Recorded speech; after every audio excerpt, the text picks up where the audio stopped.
We're getting so good. Wow.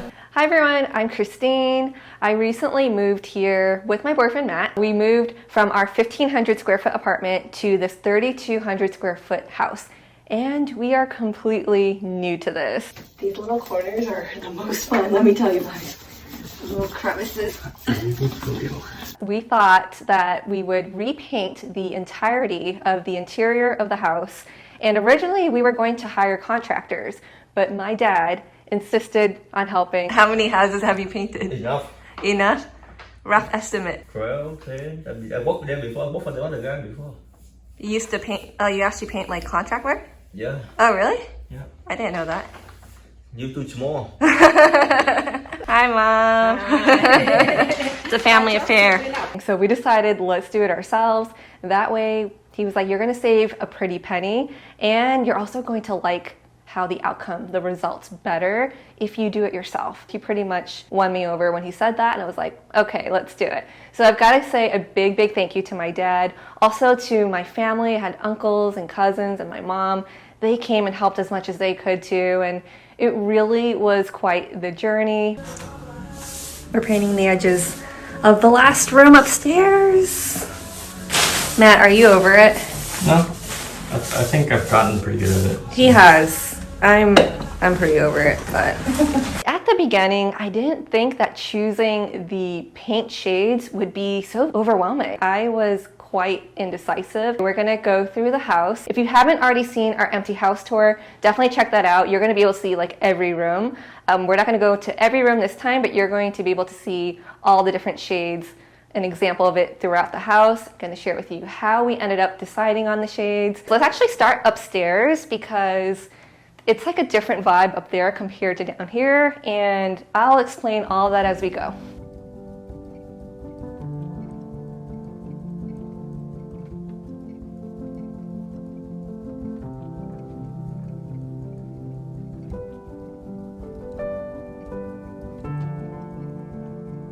Here we are in the master bedroom. So the master bedroom and the master bathroom are painted the same color, which is Sherwin-Williams Pure White.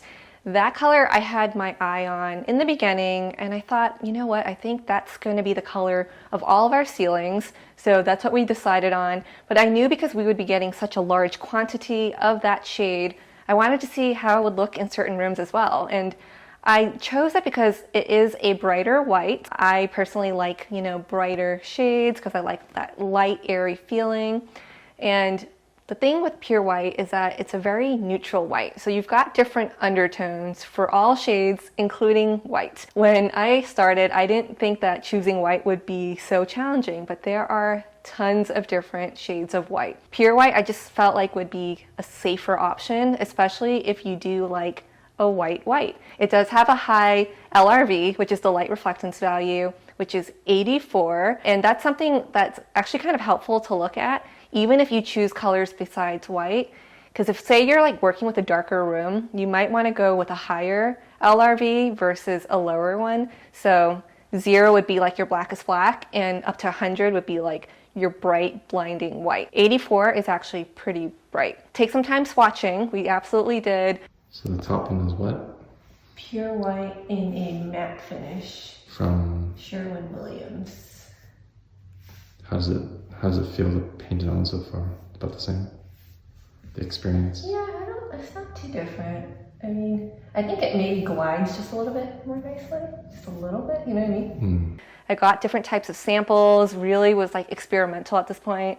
And I'm kind of glad that we decided to do it ourselves because it gave us time to really like try out different shades and see what we like versus trying to decide all the colors up front for contractors to be able to use.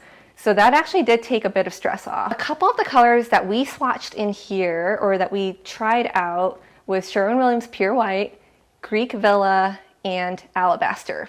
Alabaster is a pretty popular shade. That's like the shade that Joanna Gaines, I think, made pretty popular.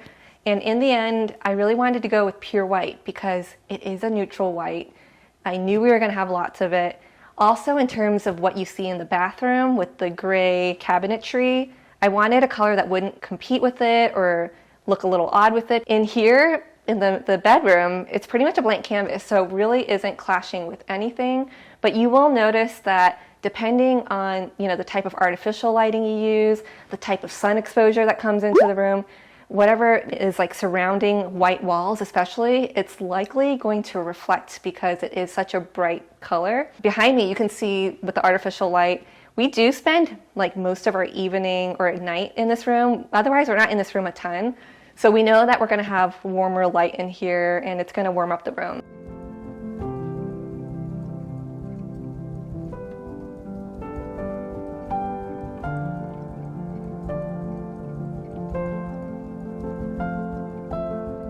Okay, here we are in the guest room. So the color that you see on the walls here, we painted the foyer, so the color you saw earlier, and the rest of the hallway upstairs, and most of the rest of the rooms up here, because we really like this color Greek Villa. It was actually Matt's choice.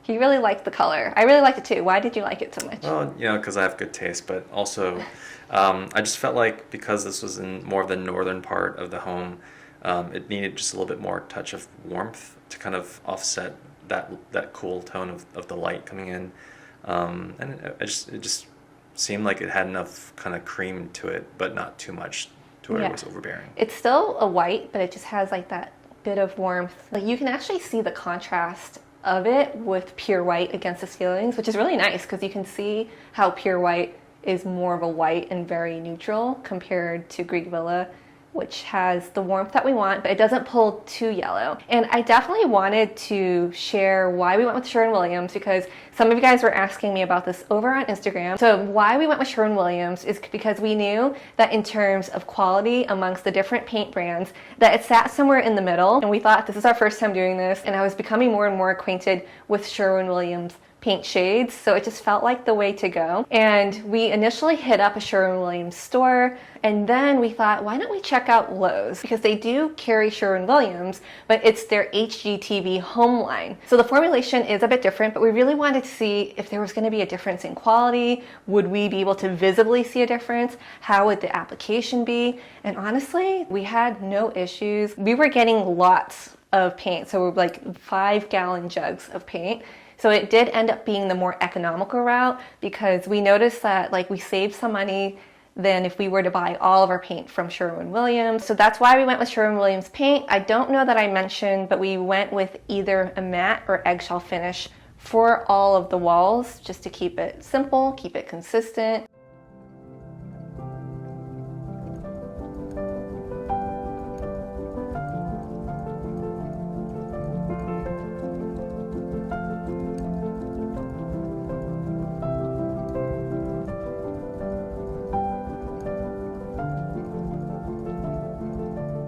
We are here in the kitchen, decided to paint 3 rooms down here with the same color because we ended up getting a 5-gallon jug of it. We knew that instead of changing everything out, that we didn't feel like suited our vibe. For example, the cabinets are very creamy. It just would have cost some money for us to swap it out so early on, and we're just not ready to invest in that, invest time and money into doing that yet. So yes, the cabinets are creamy. We know not everyone's like a fan of it, but instead of working against it, I really wanted to work with it. I wanted to enhance it. I wanted to make the space feel so intentional, and honestly, I love it now. I feel like if it were a stark white, it just would have a completely different vibe.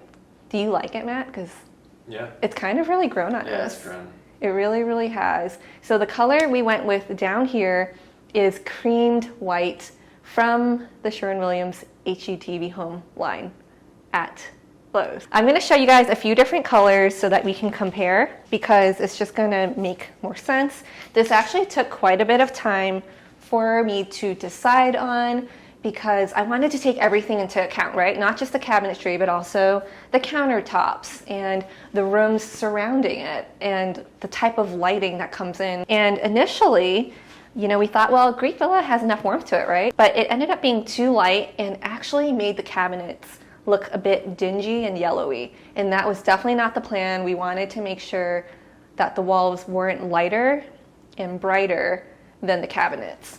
So then I thought, okay, what about creamy? And I actually really kind of fell in love with this shade.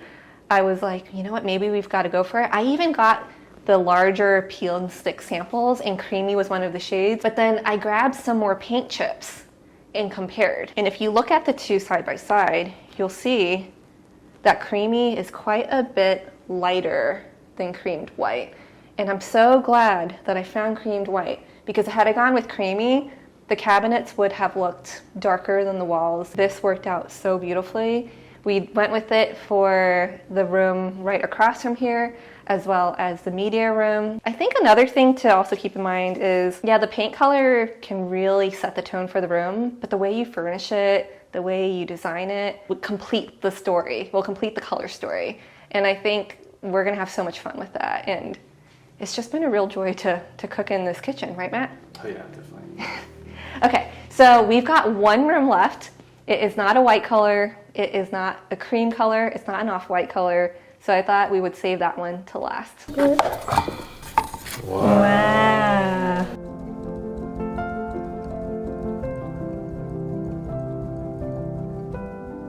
Okay, welcome to the last room. This was actually the last paint shade that I chose. Not the last room we painted, but it was the last shade that we chose. And I'm not gonna lie to you, even after everything I've shared with you, everything I've told you, how it's a good idea to do swatches and really spend time looking at the swatch. Actually, I don't even think I said this, but spend time looking at the swatches throughout different parts of the day and see how you feel about it, see how you like it. Even knowing all this and having learned so much, this shade was an impulse shade.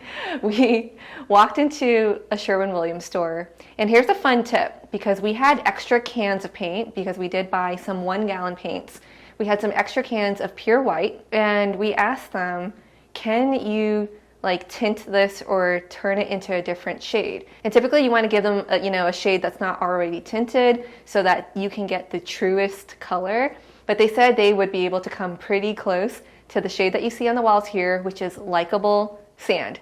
So what's interesting is that Matt and I, we really considered more of a warm teal color in here. We knew we wanted something with a warm undertone because this room doesn't get a ton of light, and it's kind of like one of the more unique rooms in terms of the layout and structure of it. We decided against going with the teal. We were actually thinking a really dark teal, but in the end, it didn't feel right, like after spending some time in this house, it didn't feel right. And then I saw this shade online and was like, let's just go for it. We're not even gonna swatch it, we're just gonna go for it. And it worked out pretty well. During certain times of the day, if cooler light is coming in, it does lean a little bit more pink than I would like. It's supposed to be more of a like dusty beige rose color. I do have some paint chips here that I grabbed at the paint store that very day that we had them change our pure white into likable sand. If you just look at the paint chips, it actually looks a lot lighter than like what you see in the room. And that is because, there isn't a ton of light that comes in here. So that's why I did want to go with an LRV that's not too low on the scale. The LRV of this is 50, so that sits pretty much in the middle. It definitely looks like a medium tone in here. Wouldn't you agree? Yeah, definitely. Yeah, and another color that really I was attracted to just looking at it is this one, Renwick Rose Beige. And I kind of wanted the color in here to sort of feel and look like this to the naked eye. But if we had painted the room this color, it would have read much darker. The LRV of this one is 28, and it is listed as a dark. Actually, if you hold it up, what's behind you kind of looks similar, yeah. Even though at times it looked kind of pink, I was like, oh gosh, did I choose the wrong color? And you know what my dad said? He was like, you know what? If you don't like it or you grow tired of it, you can change it. If you don't like it, just change it. And I was like, yeah, you're right. Like, why stress so much about it? It's not a permanent thing. That's actually the fun part of it. And this is the room that I thought that we should be more experimental and have fun with, because in our previous apartment, we weren't allowed to paint the walls. So I'm glad we had some fun with this room. We didn't go too dramatic of a color, but it's not a white. So it is a start. Have I covered everything? I hope so. I really hope this was helpful or at least interesting to you guys. Please do feel free to ask any questions if I missed anything or just simply curious about something, because I always love hearing from you all. Thank you guys so much for watching. Stay tuned for more, and I will see you all next time. Bye. Like and subscribe, everybody. Matt says to like and subscribe, so please do it.